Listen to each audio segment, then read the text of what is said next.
Un gusto poder saludarles y qué bueno que nos podemos ver a través de Canal 67. Recordarles que estamos en las diferentes plataformas digitales, nos pueden buscar como Juan Carlos Mendoza TV, por ejemplo, en YouTube, y también en Facebook nos pueden buscar. Estamos transmitiendo en vivo, ustedes nos pueden dejar sus comentarios. Al final del programa pues les vamos a corresponder, les vamos a dar nuestras opiniones, nuestros puntos de vista, pero también queremos que ustedes interactúen con nosotros. Así que gracias por estar en sintonía de Canal 67.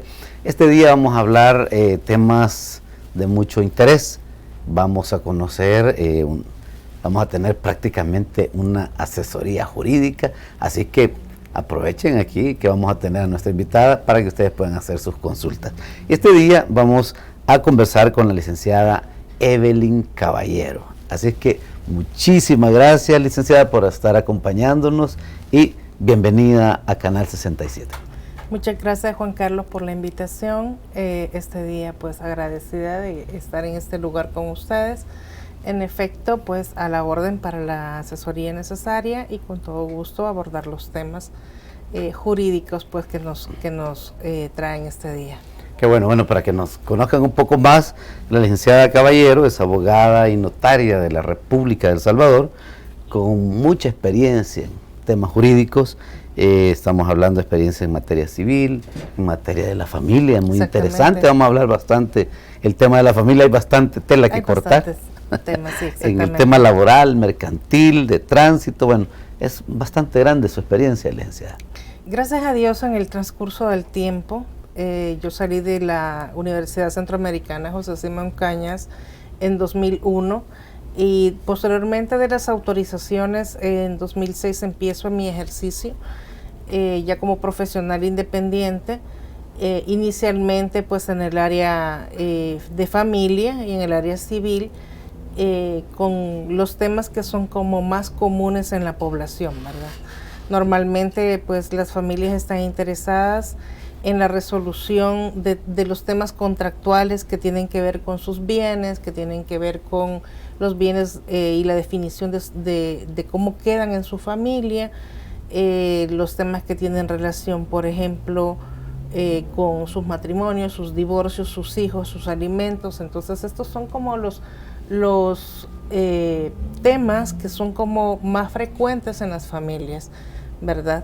Asimismo, posteriormente yo también tuve experiencia con empresas cooperativas y con empresas que se encargan en el otorgamiento de créditos para vivienda, por ejemplo, y estuvimos trabajando el área mercantil, trabajando el otorgamiento de créditos, trabajando la escrituración de estos y pues a nivel notarial la escrituración de muchos más temas, ¿verdad?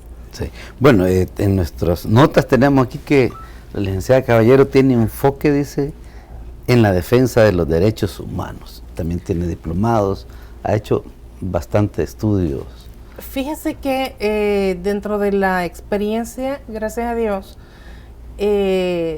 parte de la práctica que yo realicé fue con el IDUCA en mi época de estudiante y quiera o no, pues esto imprime en alguna manera ese enfoque en la defensa de los derechos humanos. La visualización de cómo nosotros como ciudadanos, ¿verdad?, tenemos la necesidad de la protección que ampara nuestra Constitución y de las diferentes formas que en el ámbito, por ejemplo, laboral o en el ámbito familiar y en el resto de los ámbitos, por ejemplo, podemos nosotros notar, pues estos son nuestros derechos fundamentales. Entonces, el tener este enfoque lo que permite es tener una visualización de todo el entorno de protección de las personas en los diferentes ámbitos. Sí. Bueno, me imagino que pues en su vida laboral le llega de toda clase de temas. Sí, generalmente. Pero las ciencias jurídicas tienen una serie de ramificaciones. Exactamente. Una de las, bueno, hay unos temas que le pueden llegar más, pero también hay otros temas que tal vez usted prefiere trabajar un poco más. No sé si la mercantil, la de la familia. Sí, fíjese que dentro de los temas que a mí me gusta trabajar realmente es la parte notarial y la parte civil, porque está más enfocada a la resolución de los temas, por ejemplo, de bienes, a cubrir las necesidades de la disposición de esos bienes, por ejemplo. Me encanta trabajar la parte mercantil también, porque también tiene que ver con la adquisición de bienes, con la adquisición de créditos, con la adquisición de garantías, en las cuales pues como notario uno desenvuelve esa parte de asesoría que no está limitada a las personas, sino que también puede enfocarse a las necesidades de una empresa, a las necesidades de una institución, como por ejemplo tenemos instituciones nacionales que se encargan de otorgar créditos, por ejemplo, para vivienda, o créditos más digamos más suaves para que, por ejemplo, el agropecuario pueda acceder a créditos agrícolas, por ejemplo, y todo eso va dentro de la misma gama de escrituraciones que nosotros hacemos.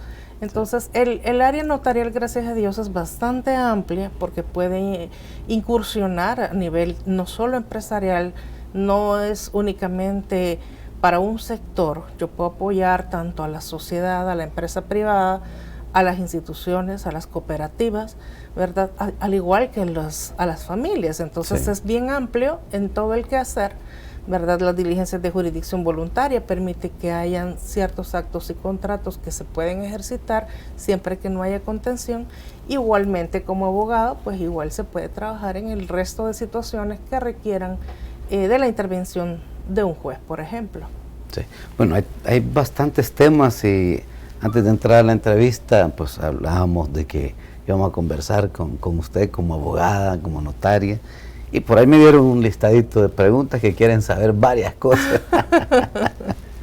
Son bastantes cosas, temas como el divorcio, temas como la herencia, también como el por qué elaborar un testamento, bueno, hasta lo de las cuotas alimentarias. Así que yo creo que hay preguntas, muchísimas preguntas para usted, licenciada, y quiero pues aprovechar, agradecerle también que haya hecho tiempo en su agenda de trabajo. Gracias para poder venir y poder dar sus opiniones, sus consejos, su asesoría a todos nuestros amigos televidentes. Gracias, con todo el gusto. Bueno, vamos a continuar. Prácticamente esto, licenciada, viene siendo como una asesoría jurídica prácticamente. Por ahí uno de los temas que me pedían que le tocara es el tema del divorcio, y por ahí también va acompañado en el tema de la cuota alimenticia. Claro. ¿Qué podemos hablar de eso? Pues determinando cuáles han sido las causas por las que un matrimonio decide llegar a la finalización de su relación conyugal, es que pues venimos y evaluamos cuáles son las condiciones y las disposiciones de la pareja. Si por ejemplo dentro de las causas por las cuales un matrimonio se ha quebrado o se ha roto, están, por ejemplo, los incumplimientos reiterados, pues esta es una prioridad para el cónyuge que queda a cargo de sus hijos. El determinar, ¿verdad?, cuál es la cuota y la forma en la que la va a consignar el cónyuge que no ha tenido una responsabilidad manifiesta, ¿verdad?, y que tiene que o necesita el cónyuge que se queda a cargo de sus hijos que esta responsabilidad sea determinada, más bien dictaminada, decretada por el juez, para poder ejercer esa presión necesaria, ¿verdad?, para que se ejecuten esos aportes necesarios. El divorcio, por su misma naturaleza, que lo que pretende es disolver una unión que pues por determinado tiempo ha generado lazos emocionales, afectivos, tienes los hijos de por medio, las cargas de la familia y muchas situaciones que al interior de un grupo familiar se dan, tiende a ser complejo o doloroso para las partes. Sí. Y precisamente esto hace que a pesar de que logren acuerdos, no necesariamente estos son los acuerdos más satisfactorios para ellos, pero se pretende que así sea, que sea lo que resulte en beneficio y en protección del grupo familiar. Normalmente las parejas que tienen un poco de capacidad de autoentendimiento o de apoyo jurídico en este caso, pues lo que nosotros pretendemos cuando buscamos apoyar a una familia para que se divorcie es justamente que en la medida de lo posible logren a los mejores acuerdos, lleguen a lo más conveniente para la protección de su familia. Y en esa medida, pues, en algunos casos logramos que se lleguen a convenios en los cuales se establezca cómo va a ser la visita para sus hijos, cómo el cónyuge que ya no va a habitar con ellos va a poder tener esa comunicación permanente, esa relación con sus hijos no se pierda, el establecimiento de con cuánto va a aportar a su familia, y el resto de factores pues que involucran la disolución de su familia. Sí. Por otro lado, cuando estos convenios no son posibles, sea por las heridas que se causó en el rompimiento o por las situaciones al interior de su misma relación que han fraccionado su relación, no es posible que se logren esos acuerdos, entonces el juicio se tiende a ser más delicado, más largo, más contencioso, tal cual es la expresión de este tipo de divorcio, y por lo mismo este tipo de divorcio requiere de más tiempo y más procesos para poder darle todas las herramientas al juez y que sea el juez el que tome la determinación, por ejemplo, de avalar una cuota solicitada, de avalar una asignación de vivienda al cónyuge que, por ejemplo, se quedó con los hijos, de asignar, por ejemplo, determinado régimen de visitas. Sí, bueno, eso es bien interesante, también le iba a consultar ese tema. Es a criterio del juez que él determina el régimen de visitas. La solicitud generalmente la hace el cónyuge que queda afuera. O, por ejemplo, en el planteamiento inicial, en el caso que fuera la madre que se queda con los hijos, por ejemplo, puede ser que ella, dentro de la solicitud del divorcio, en la demanda, estipula todos estos aspectos. Y en la contestación, la otra parte puede decir, su contestación puede ser distinta o apegándose a algunos de los puntos. Y el juez va a determinar lo más favorable a los menores. Bueno, yo creo que ese es el tema del divorcio, debe ser algo muy complicado, difícil para la familia, tanto para los cónyuges como para los hijos, bueno, alrededor también toda la familia. Sin embargo, pues cuando todo eso inicia, muy bonito, amándose y hay un matrimonio, pero cuando hay un matrimonio, licenciada, también queda determinado cómo es el asunto de los bienes, entiendo. Exactamente, dentro de los regímenes del matrimonio hay distintas formas en las que puede establecerse cómo es el estatus de los bienes, el régimen económico con el cual la familia inicia su matrimonio. Entre estos, nosotros tenemos en nuestra legislación 3 tipos, sin embargo también da la apertura la ley de que se pueda crear uno siempre que se respeten los parámetros que la misma ley da.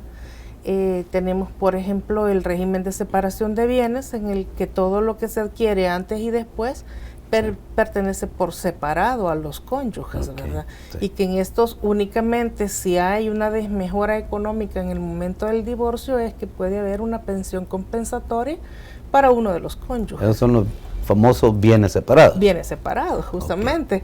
Tenemos el régimen legal, que es como el que si alguien no toma una decisión, le asignan ese, que es el de la comunidad diferida, y en este hay bienes propios y bienes de la comunidad. Y los bienes propios, por ejemplo, son aquellos que usted adquirió, por ejemplo, antes de casarse. Antes de casarse. Exacto. Y hay bienes comunes como son las cargas o los gastos propios del hogar. Entonces hay una diferenciación que hace la ley, pero se llama comunidad diferida porque se maneja la administración como si cada quien fuera dueño de sus bienes, pero en el momento de la disolución, en ese momento se difiere la comunidad y es en ese momento justamente cuando los bienes se vuelven comunes.